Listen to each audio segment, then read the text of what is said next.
Welcome back. It's another episode of Better Learning Podcast. I'm excited about our conversation today because it's going to hit kind of those categories that I always talk about, trying to be able to hit different categories, and we're going to hit a couple different ones. So I'm going to pull Tom Murray in right now. Tom, how you doing? Hey, Kevin. Thanks for having me. Appreciate you having me on the podcast, and I'm excited to be here. So let's go. All right.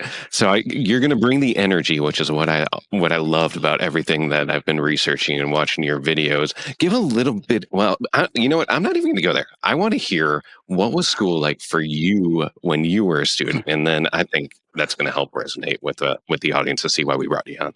Yeah, no. So you know what? I played school pretty well. Like I was one of those kids that. My dad was a Marine. So listen, like I was going to be compliant whether I liked it or not, right? Because I knew who I was answering to when I got home. But I had a pretty good experience. I also think in retrospect, I was kind of naive based on the work that I do today, because where I went to school, everybody kind of looked like me and spoke like me and did just the things that I knew I needed to do. So I also kind of lived a little bit in a bubble, but I enjoyed school as I knew it. And, you know, the more I got to learn and grow going off to college and then seeing things that were different and then working in a K-12 setting, I also recognized there's a lot of things that I missed out on because of just different opportunities that, you know, where I lived and where I was from, just kind of suburban America. I didn't understand the inner city. I didn't understand urban areas to that extent. So I am excited to share just some of my own personal growth, even in that area, if you want, as well, just over time. But I played school well. I was a compliant kid, but I didn't want to go to school to be a teacher. I actually went to be pre-med. I wanted to be a pediatrician. I thought I wanted to work with kids in that regard. And something hit me midway through college of, you know what, like I love the medical stuff, but I want to work with kids each and every day. And so the way to do that's through education. And so I switched majors. What it came down to is I wanted to work with kids in ways beyond when they were sick. I didn't want to just see them when they were sick. And I started volunteering with kids at about midway through high school and doing things and through church and doing through other things where I started to really say, you know, kids are pretty cool creatures and I can have a little bit of an influence on them. And so went and I switched majors midway through college and then started at elementary education. And so a little bit about my journey there. Yeah. So when you got into teaching, was it what you thought it would be? No, it was about 47 times harder. I remember that door closing on that first day being like, oh, wait, like, hold on. Now what I do? Like, I know I've gone through all this training, but like, it just got real. They're all looking at you now. Yeah. How about it? Looking at me, I'm all these faces and being like, I am in charge of all these little ones. And, you know, and I think that's no matter where I go, no matter who I'm with today, no matter what stage I'm on, I will never, ever start anything I do without first saying thanks. Because I recognize the challenges that educators face every day, whether they're teaching second grade or leading a school district. The work is really, really hard. But I know that the kids that they serve are worth it. And those are the first words that I shared in Personal and Authentic for that purpose, because I remember what it's like closing that door. And here's the thing, even though I taught for a number of years, I taught at secondary, I taught at elementary, every year was hard. It was a challenge. You know, it's not an easy thing to share knowledge, share ideas, get kids to think, and then recognize all the things outside of like the curricular based teaching and learning that we feel are on our shoulders as educators is just vast. And so there is no greater profession in the world. There's no greater calling in the world, but it's not easy. Yeah. So tell me about the transition then. So you got into teaching in the classroom and you know, we see a lot of the tracks of like, you know, there's that pull to be like, you know what, I want to try, you know, either moving up or having a bigger impact or in a different way. What was that like for you? Yeah. So I taught elementary for a number of years, enjoyed that, and really had an interest in technology, business, and the business side, personal finance and those kinds of things. And so I actually moved to teach secondary, where I taught at the middle level, 6th, 7th, and 8th grade. Absolutely loved that. I'd finished two master's degrees, thought I was well on my way, going to be content there for a long period of time. Until my principal walked into my classroom one day and said, you know, I've got about 3 years left and I'd love to see you running this building when I leave. The only problem was I didn't have my principal certification at that time. So I went back, I got a third master's degree, finished that principal certification. What I didn't know is a year and a half later, the assistant principal was leaving. And so there was a case of somebody just provided an opportunity. Somebody saw something in me I didn't see necessarily inside myself. I thought I was content, thought I was happy to be there. And one thing leads to the next. And that's my first assistant principalship. One day, a couple years later, I get a call from the superintendent and say, hey, we're going to have some movement. If you'd like to go to this elementary school, I need to know by tomorrow. That's kind of the way she operated, and became principal of the elementary school the next the next year, and absolutely loved it. Absolute amazing people. And then one day after a year had ended, and in-service day just for admin, superintendent was giving me a lot of opportunity in life. Called me in and had one of those growth opportunities for me, which is also code for, here's kind of a crazy idea that I think maybe you could lead with, where I became the director of technology and cyber education. And this is going back, I actually just reflected on this recently with a recent digital learning day. And we had, this is going back over a decade ago, a virtual school in our public school that we had started, that I was leading. So we had K-12 students that were both virtual, that were in person, and any combination thereof. This is over a decade ago. And we were one of the very few school districts in the country to do that. We were meeting kids' needs in new and different ways. The way funding occurs in Pennsylvania, we wanted to combat some of that because we were losing a lot of kids we weren't providing opportunities that they were seeking elsewhere. So we brought that in-house. A lot of challenges with all of that, being one of the first in the nation to do so. We then get highlighted on Digital Learning Day 2013. If you Google Quakertown Digital Learning Day 2013, you'll see me a lot younger looking, talking about our vision for anytime, anywhere learning. We want our kids to be able to take classes at home, classes at school, any combination in between. And then I get recruited a year and a half later to go where I am today, All for Ed, who leads Digital Learning Day, which eventually turned into Future Ready Schools, and partnering with the U.S. Department of Education when that was kicked off in 2014. And so it's been quite a journey. But what I will recognize is I've never gotten anywhere alone. That's the first thing I'll recognize.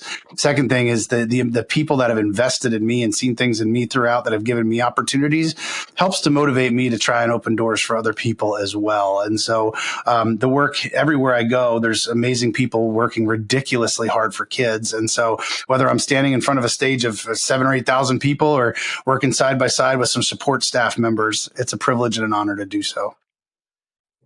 And you can hear it in your voice and the way you describe it. It's that passion that you want to help other people, and that comes through. I really want to dig in and just like have like a very just like open conversation of like that path. It seems pretty common for educators that have a lot of energy, and it's kind of this career path that has happened a lot. And then you get to the point where you either go district level and you say, okay, I can go superintendent, or it's time for me to move and say like, hey, how could I have a bigger impact kind of outside, like supporting the school system? I'm just always curious of what your view is on that of how do we do that? Like, how do we do that in a way where we're seeking the impact that we want to be able to keep that energy kind of in the classroom, or is it just a natural progression? Yeah. So the first thing I'll say is I think it's amazing those folks that choose to teach and do so for 35 years, make an entire career of it. And that's how they choose to make their impact. And I think if that's what they choose to do every day, have at it. That's incredible. Their impact is amazingly vast. Their legacy is incredible. And if that's what they want to do, awesome. Have at it. With that, I thought for a long time I was going to be content doing that. I was content doing that. I didn't look to get out of teaching because I was bored or didn't like it anymore or just couldn't take the kids anymore. Like, I loved it, but a door opened from somebody that saw, as I shared, something in me earlier. And I really had that moment of, like, yeah, I'm getting to connect with kids on this level, but I can start to make some local policy connections and maybe start to support teachers in a different way who then support kids. And so that became, each step there was certainly a bit different, but you're opening up that circle of influence. I would never want to come across that if you're not an administrator, you're not making a great impact, because that is not remotely the case at all. Sure. It was just the path for me that as doors continue to open, the impact started to grow to now being at the point of being able to work nationally and work with, thousands of people each year in just different ways and different capacities. But there's days that I miss just teaching in front of a classroom and working kids. The tears that would stream when I was a fourth grade teacher, teaching the same 27, 28 kids all year long, when they would walk out on that last day of school. And I had my tears like those were my babies and my kids. And I just, there's parts that I miss just that. And so on one hand, sure, the impact grows, but I will say, I think you lose some of the levels of relationships the larger that it becomes, the higher up that you go, because you don't get the amount of quality time that you get with such a smaller group. And so, the impact might grow, but the depth of it's not always there. And so that's just an honest reflection of times of just, hey, sometimes I just miss teaching in a classroom each and every day. Yeah, yeah. Well, give the audience a little bit of view of the type of work you're doing now, because I think that's going to formulate what more, and I'm going to pull it in more of like specifically Sure. the type of audience that we have. Yeah, no, absolutely. So after leaving my school district in Pennsylvania, where I go to work for All for Ed, which is my current home organization, bipartisan nonprofit group out of Washington D.C. Our tagline is "From Classroom to Congress." We're really one of the few educational nonprofits. So we don't charge the money that we do. We raise money to do what we do around the country. One of the few educational nonprofits that on some days are working with school and district leaders, superintendents, technology directors, principals. On other days, working on the Hill, working with the White House, testifying in front of Congress, and everything in between. So from the highest levels of federal policy, a lot of my colleagues are doing that each and every day. I've done pieces of that to state level policy, to then professional learning for educators. And so shortly after moving to All for Ed, Obama was president at that time. He had the Connect Ed initiative. And part of the Connect Ed initiative, that was around connectivity, but part of it was around professional learning. And it was the launch of Future Ready Schools. And so we partnered with the U.S. Department of Education to launch that in 2014. Their original vision was to do a number of summits or events where superintendents would come together, and we recognized right away, listen, like 1 or 2 days isn't going to change the world for anybody. This needs to be an ongoing, sustained effort. And so since that time, we raise money each year to work with school and district leaders around the country to provide high quality professional learning, provide forums and institutes, things that are in person, things that are ongoing. We work with a variety of conferences around the country. We create case studies. We create tools. We create like a future ready dashboard where districts can vision and plan. We've had a few thousand school districts use that tool. It's the one tool recommended by the U.S. Department of Education for Title IV funding, where they're visioning and planning. And so we're helping folks, really helping leaders by building capacity, giving them tools, giving them resources. And there's no catch. I get all the time, like, what's the sales pitch here? Like, why? And I'd be a really skinny salesman. Maybe that wouldn't be such a bad job for me right now, I guess, right? But like, we don't sell anything. Like, and people are always like, what's the catch? I don't understand. We raise money to support people. And I will always have the practitioner lens. I will always look at the work as, what does that mean for a principal? What does that mean for a teacher? What does that mean for a student in an underserved community that's really struggling to have the access or they need at home? And how can we bring that out? And so get to do that nationally now, get to work from literally every state across the nation in different ways.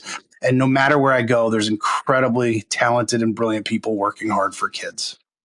Yeah, and that's amazing to be able, because that perspective is it. I mean, that's whenever we talk about kind of improvement in education thing, it's not saying that the people in the system are not amazing. It's saying something in the system needs tweaked. So that I would love to hear, like, what are the conversations when you are connecting with Washington? What are the things that you're trying, to communicate so that either they understand or vice versa, that they want to kind of disseminate out into the districts? Yeah, to nobody's surprise here, there is often a major disconnect between the 50,000-foot level and what sounds really good in theory and what actually happens in classrooms every day. So I constantly find myself saying, like, hold on a second. And I'm very much that solution oriented, like, let's figure it out. But sometimes we need to like hit pause, back it up. Let's get rid of some red tape. There's so many different ways. Fortunately, now we have a U.S. Secretary of Education that has been a principal, has been an assistant superintendent, has been at the state level, that gets the human side of the work. And so under the current administration, there's some folks that certainly get it and understand it. It's a different world when we're looking at the Senate and the Congress. And on one hand, I've gotten a bit of compassion for them. And I never thought when I wasn't in DC, I would ever say that. But, we expect those folks to be experts on everything.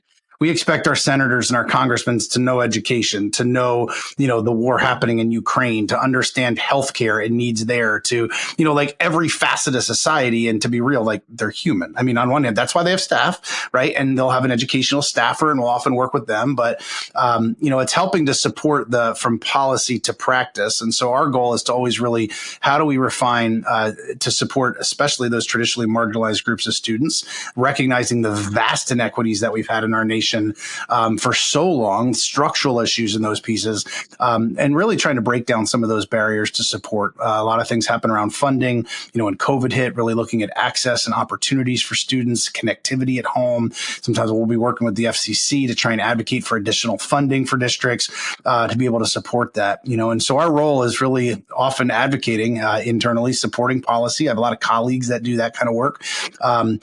Getting in and also weighing in. One of the unique opportunities we have when it comes to those conversations is bringing in superintendents. Just the other week, I was bringing in superintendents and principals to say, weigh in on this, push back on this. What is this missing? If this were to come out, what would be helpful? What are we missing? What's our lens? And so we try to bridge that gap often that does occur between federal policy and state levels. And so really, really neat work that I get to do, that I'm honored to do. Never in my life did I sit back and say, I thought I'd work for an original policy organization. That is not my passion area at all. But getting to work with the practitioners every day is. And so helping to bridge that gap, build some capacity, build a knowledge base, and also support the Senate and the Congress level as well when they need information, support information, is a privilege and honor to do so. Yeah. Well, that's perfect setup for kind of the three buckets of our audience. There's really like three distinct groups of people that listen to this. First one is a lot of school architects and designers. Unfortunately, like we're not going to spend a lot of time there, but I do feel like they should hear this conversation.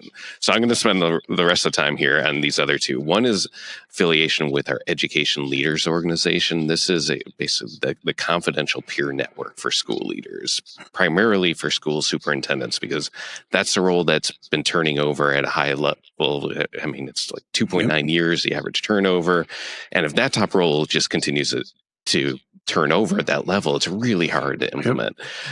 So starting there, what are the things that, as you're talking to superintendents all the way through the district level and then even talking to principals, like where are you seeing they need the most support right now? Yeah, there's a question for you right there. And I'm interesting to hear that 2.9 number, because I knew the 3.5 year pre-COVID tenure for superintendents, and I had anticipated it had gone under 3 post-COVID. When I look, the turnover there is vast. And so, man, the implications to that, the culture implications when it comes to a district, the vision, the work, the start and stop, which then turns to culture issues, which then puts all this undue stress on teachers and admin. And that is so real. So, I mean, let's call one thing like it is, the political implications that are out there for superintendents. Superintendents are the one public employee in a school district that the next board meeting could be their last by one vote. One person, one vote, they're looking for a new job. So superintendents, I have a lot of empathy for, because I recognize they are one vote away for being unemployed. So on one hand, they want to push and they want to make these changes and they want to do what's right. But on the other hand, they've got to appease a board that's their boss, right? In some states, it's 9, some states it's 7, some states it's 5 folks. And so with that, they're this interesting line. And then we get an election season where, hey, I'm going to run on whatever side of the aisle. And I had been on the other side of the aisle and now I'm running. And how many times do we see elections take place and a new superintendent is coming in, right? Now, on one hand, that's local control. That's the way it works. They've got the right to do so. On the other hand, it is a real challenge. And so when you hear, hey, I've been a superintendent, I've been in this district for 20 years, that is not normal. I was like, if you're listening to this and that's you, like you are on borrowed time, my friend, borrowed time. However, what it takes and seeing it, and again, every situation is going to be unique. Every community is going to be unique. But when you see superintendents fostering really strong relationships with their community, focused on the right stuff. And let's be real, there's a lot of things that are bipartisan out there. We do a lot of work with the world of work and getting kids access and opportunity to job skills, like job-like skills. Like that's a red and blue passionate issue, both sides of the aisle. So do I dare say totally agree on? And so, when they're building relationships, helping the board understand, like, here's your lanes, right? Hire a superintendent, build the budget, set local policy. It's not going to be this one math lesson over here. So doing some training and capacity building, I know that's a lot easier said than done. We've seen that go awry for sure. But supporting that with that, helping to brand and share their story, getting folks in, getting kids involved to share the greatness that's happening. Because a lot of folks run, and I'll give board members credit too. I mean, they don't get paid, and they invest sometimes hundreds, if not thousands. Some of them that are real veterans, thousands and thousands of hours and never got paid. So they're doing it out of passion areas, but a lot of times they're running for the wrong reasons. Like how many times did we see I say wrong from my opinion, how many times do we see during COVID, one board member was like, the reason I'm running is for no masks. Like love it or hate it, whatever side you fall on, like that was their issue. And how many times did they then get in and all of a sudden there was no masks anyway by the time they got in? Now what do we talk about? Right. So helping board members recognize, yes, you can have your passion area. You are absolutely entitled to run. That's the way our system is set up. But helping them recognize there goes beyond their one issue that they care about, either really positively or something they're going in, I got to change, and helping them recognize really what their role is and how they can support. But how do we give community members a voice? And that's all sides of the aisle. I am a fan of making sure all voices are heard, and that's not just the voices that agree with you. And so, making sure that there's avenues to do that. There's feedback loops, that voices really do matter. And what we say matches what we actually do in our schools. And so it is a challenge for superintendents today. The political piece is probably first and foremost on the top of their list. The other piece that I would say is just about just real quick budgeting, the financial side. Here we are coming at the end of the ESSER funds and some other pieces that are dwindling down. So they're constantly being asked to do more and more with less and less as things, you look at inflation, all these other pieces that it comes to this tipping point that often rests on their shoulders. And so a lot of empathy for our superintendents, a lot of amazing leaders, and a lot of up and coming ones as well that I think will help continue to steer us and our students in the direction that's needed. Yeah, that superintendent role is one of the most unique and probably the hardest roles, I think, Yep. really in America. 100%. Like if you were just going to pick like a role, it's something that they are now a political figure. Yep.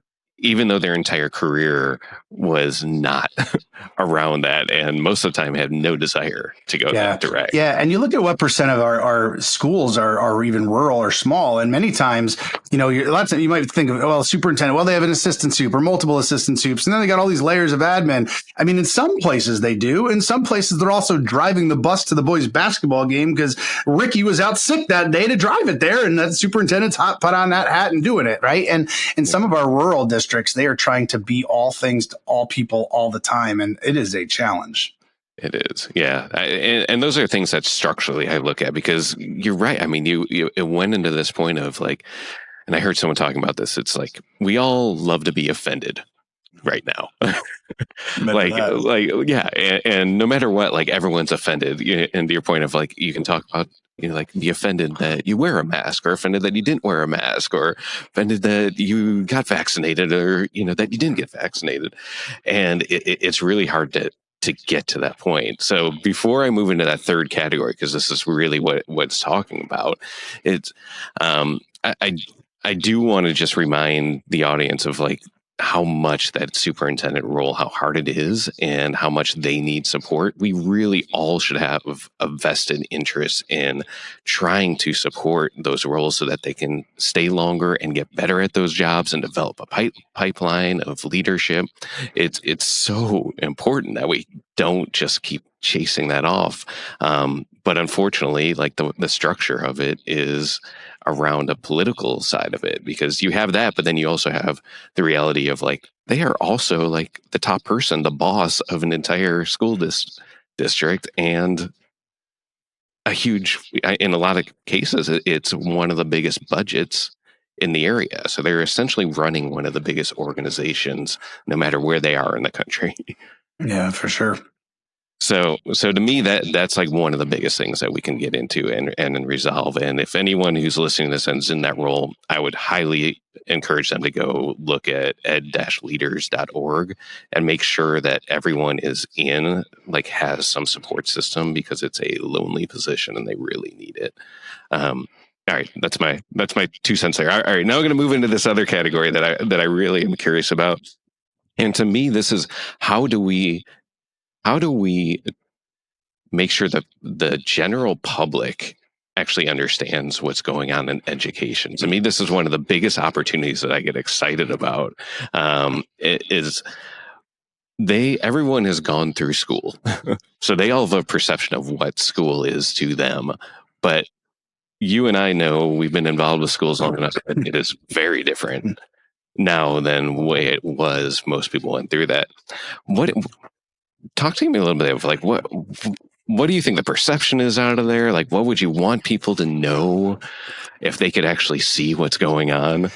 Yeah. So what a great question. I always laugh at that because I think about one of my best friends, former superintendent, also does a lot of speaking, guy named Joe Sanfilippo, sets this exact category up and says, and there they are still jacked up because they didn't get the second chicken sandwich at lunch as a sixth grader, right? And like, that's how they're still making it. I always laugh when Joe says that. It makes me laugh. But, so first of all, like, I think, and COVID amplified this even more so because, it was 2 years before I stepped into my kids' school.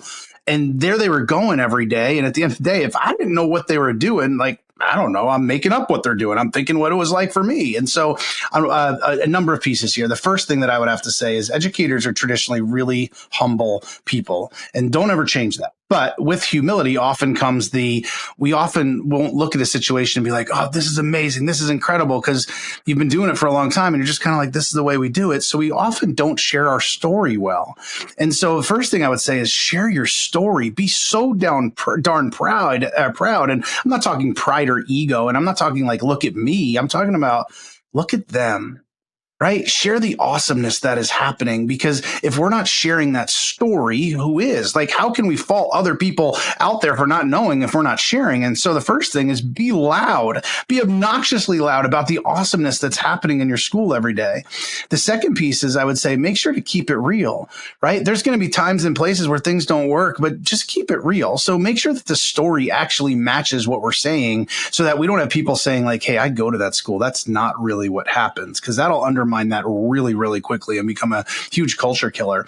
And so I think within sharing our story, I think there's also an opportunity leveraging social media, leveraging branding, using different video pieces. Working with a school district recently where working with students to create content that the district then shares out. And what's fascinating is we know what we highlight as adults when we have opportunities to do it.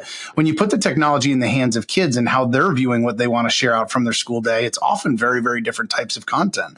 And so leveraging the different tools, I just saw a study the other day. It was like over 90% of people across the country use YouTube on a regular basis, which means it's an opportunity. Now, is the average classroom going to be on YouTube? No, not the average third grade classroom, but from a district end, sharing the story, highlighting students and getting students involved, it's a great way to do that. We buzzword bingo to heck out of everything we do in education. We got buzzwords for it all, right?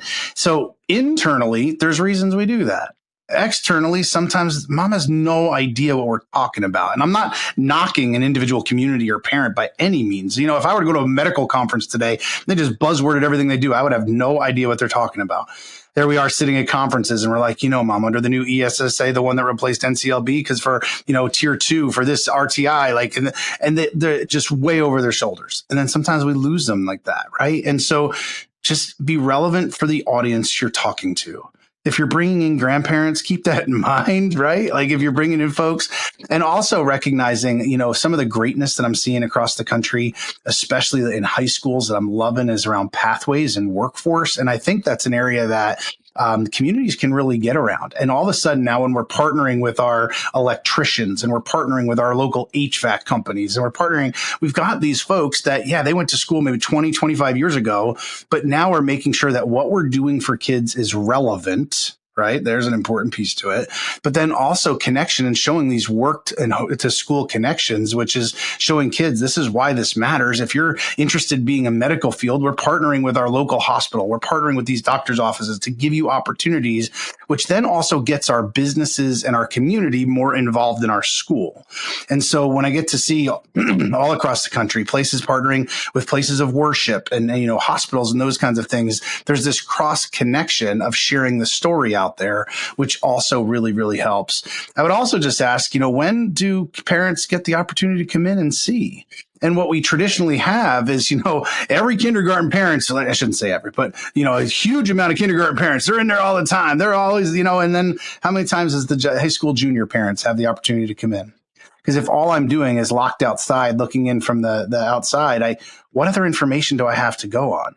And so going back to sharing our story, when I think about my own kids, like my kids love school. They've got amazing teachers. I'm going How old are to your kids? try to 13, well, currently 13 and 10, and I think about my 13-year-old, loves school, incredible teachers, amazing district. So she gets home every day. I'm like, honey, how's your day? She'll say, great. What'd you do today? Nothing.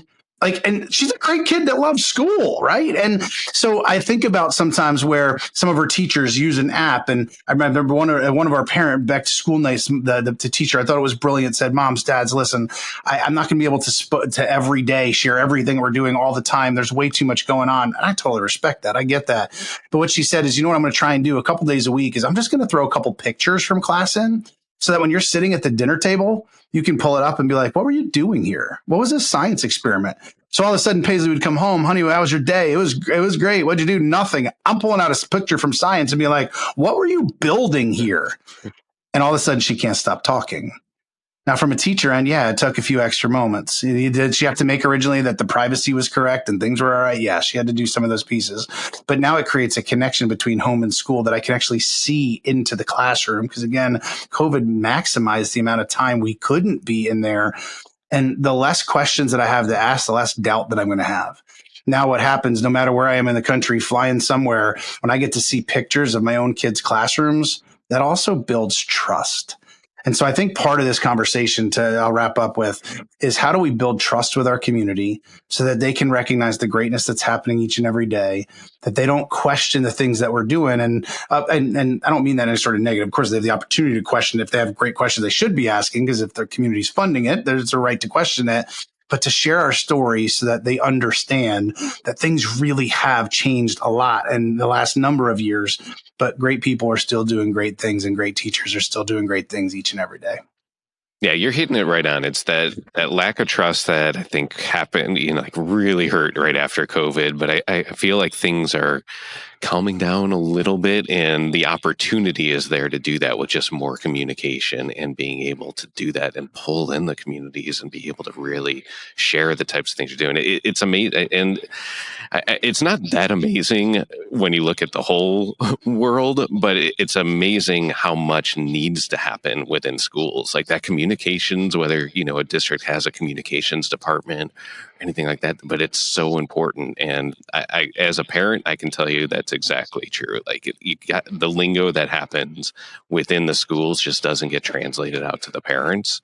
And there's got to be a view of like, what are we doing and how do we communicate to the parents and the communities the type of work we're doing? Um, and it's happening to some degree, but in my mind, it's only happening, or I only see it because I'm actually involved in the industry. Yep. I would say most people are not aware of the pathways and the CTE and all these different things that are happening. Where if you talk to most parents and you say, "What do you want for my kid? What do you want for your kid?" That answer's going to change, but I feel like the general trend has shifted or starting to shift away from I want my kid to go to college or I want my kid to go to a better college. It's more of like I want my kid to have the best opportunities for success, whatever that success looks like, and I want them to be healthy and I want them. It's a different conversation than I think if 10 years ago you'd ask people or what it was. It was probably more college focused, and the schools represented that. Yeah, I agree. And that's a whole other we could spend an hour just on that, right? And shifting world of work, shifting expectations, opportunities for students, student debt and that crisis and all that piece. So, lots to talk about there for sure. Yeah. All right. And I know we're wrapping up on time, so I'm just going to give you an opportunity to answer this. You've written books, you speak. What's your favorite topic? Like when you get to talk to people, what gets you most excited? It's easy. It's going to be relationships. This work is about loving and caring about people. This work is about kids. This work is about coming together to do what we can to provide access and opportunity for kids. And my last book, Personal and Authentic, in the very first chapter, I share a big part of why I see the world the way that I did in my first year teaching, and some tragedies that happened that completely altered my lens from what I taught to who I taught. And for me, we can never, ever, ever put curriculum before the needs of a child. Now, of course, the standards in the curriculum and those pieces are vital. They're really important, but they never, ever, ever supersede a child. And sometimes we get that out of whack. And so there's a piece that's going to touch hearts for me, that's going to connect with most. It's relationships. It's the impact of an educator. It's recognizing that we're going full circle to where we started, if you choose to spend 35 years in a classroom with 25 kids every year, that is an amazingly honorable, incredible impact that you'll leave, and making sure people don't lose sight of the impact that they get to have each and every day, even when the challenges are hard, even when things are thrown their way every single day. Their impacts are amazingly vast. And that's something I hope educators never, ever lose sight of. Yeah, perfect. Good way to wrap up. Thanks for your time. For the listeners, if you're not already a subscriber, wherever you're listening, just hit subscribe. And betterlearningpodcast.com is really the hub for anything about the podcast. So, Tom, thanks so much. It was great talking to you. Thanks, Kevin, for the opportunity. The views and opinions expressed in the Better Learning Podcast are those of myself as an individual and of my guest, and do not necessarily represent the organizations we work for, the Association for Learning Environments, K-12, Education Leaders Organization, or Second Class Foundation.